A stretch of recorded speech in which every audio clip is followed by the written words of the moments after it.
Vamos a comenzar por el principio y nadie más calificado para hablarnos de eso que Ricardo, porque tenemos la buena fortuna de contar entre nosotros con Ricardo Rocha, que fue testigo del proceso inmediatamente previo a la matanza de Acteal, en una de las muchas contribuciones que Ricardo ha hecho al conocimiento de la realidad social. El otro día hablábamos aquí de Aguas Blancas. El funcionamiento de la Corte y el funcionamiento tuyo, la actuación tuya como periodista, fueron determinantes para que el caso de Aguas Blancas se resolviera con alguna cercanía a la justicia. Que lo aprecio mucho, se los aprecio mucho. Y en este caso, tú estuviste en los días inmediatamente anteriores y viste el clima en que se estaba gestando lo que después ocurrió en Acteal. Sí. Has dicho la palabra clave, gestando. A ver,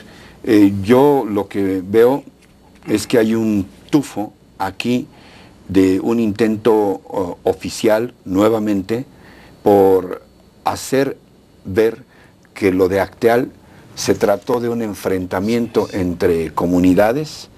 que tuvo de pronto una explosividad inexplicable y que de pronto se mataron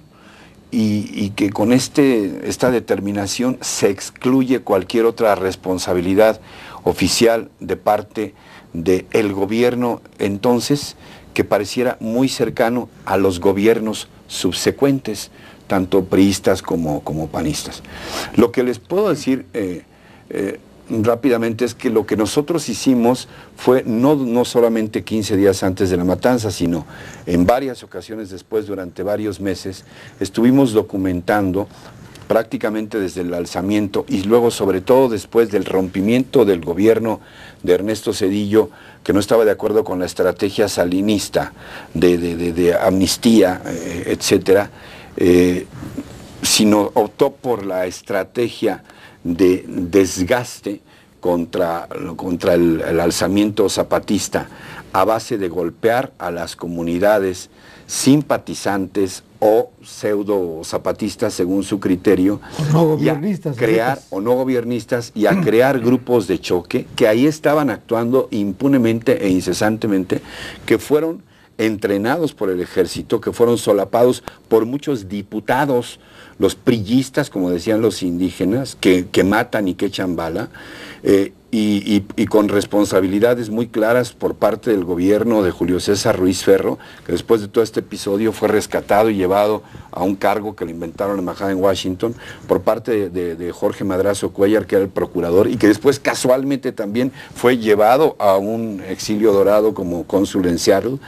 y del propio presidente Ernesto Zedillo, que también, bueno, pues vive y trabaja fuera para empresas transnacionales. Pero lo importante de esto, lo que quiero decir es que sí hubo una estrategia muy clara de desgaste y de agresión hacia todas esas comunidades, como en el caso de las abejas, que nunca expresaron su prozapatismo, pero que eran comunidades muy pacíficas y que en todo caso probablemente no estaban atendiendo a las presiones oficiales de los gobiernos estatal y federal.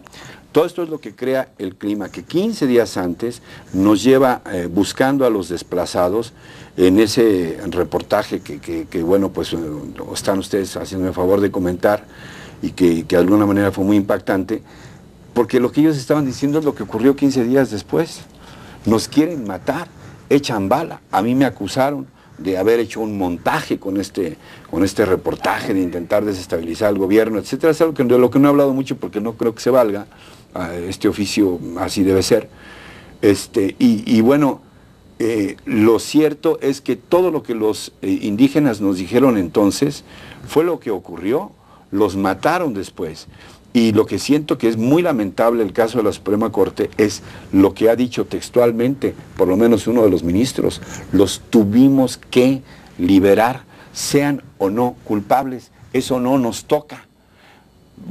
¿Por qué la Corte no decidió primero decir, bueno, si hay irregularidades, si es probable que haya algunos inocentes ahí, qué pena, pero ordenar una investigación a fondo otra vez, retomando los pocos elementos de las investigaciones anteriores válidos y con expertos de diferentes lugares del extranjero que los hay,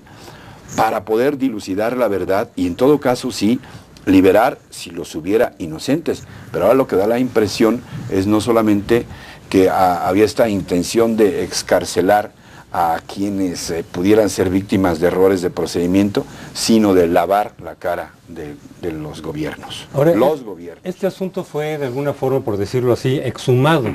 por colegas míos del CIDE, por cierto, de la División de Estudios Jurídicos, alumnos y profesores,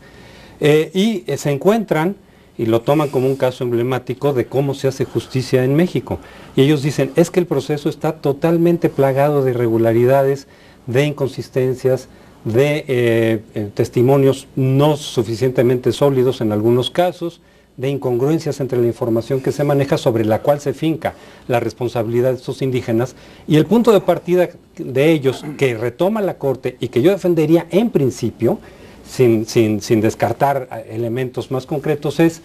si no hay una total y absoluta certeza de la culpabilidad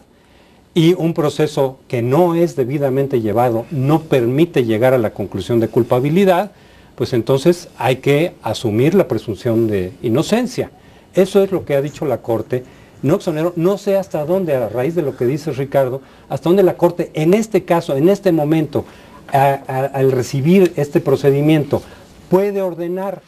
o solamente quizás sugerir que se reconstruya el procedimiento para ver quiénes sí pudieran ser culpables y quiénes no, o solamente decir el procedimiento que nos toca revisar está mal hecho y por lo tanto no podemos considerar como culpables con certeza a estos indígenas, es decir, los defensores efectivamente están diciendo, oigan, esto estuvo muy mal hecho. Está desde luego también el debate sobre las razones de por qué la Procuraduría en ese momento llevó así el procedimiento. Hay dos versiones que yo quisiera brevemente señalar porque en torno a ellas es que gira este asunto antes de ir a un corte. Unos dicen, lo hicieron para responder, como ocurre frecuentemente en este país, a una presión de opinión pública nacional e internacional y se crean culpables. O algunos de ellos son culpables, otros quizá no lo sé yo, por lo menos. Pero sabemos que eso ocurre. La otra, que es más perversa, pero tampoco se puede descartar, es, lo hicieron así deliberadamente con quienes sabía la Procuraduría que eran culpables, para eventualmente, ante un procedimiento mal hecho, pudieran lograr la liberación. Eso es lo que manejan, digamos, gente cercana al zapatismo. Pero, si les parece, vamos a un corte, vamos a una cápsula y regresamos.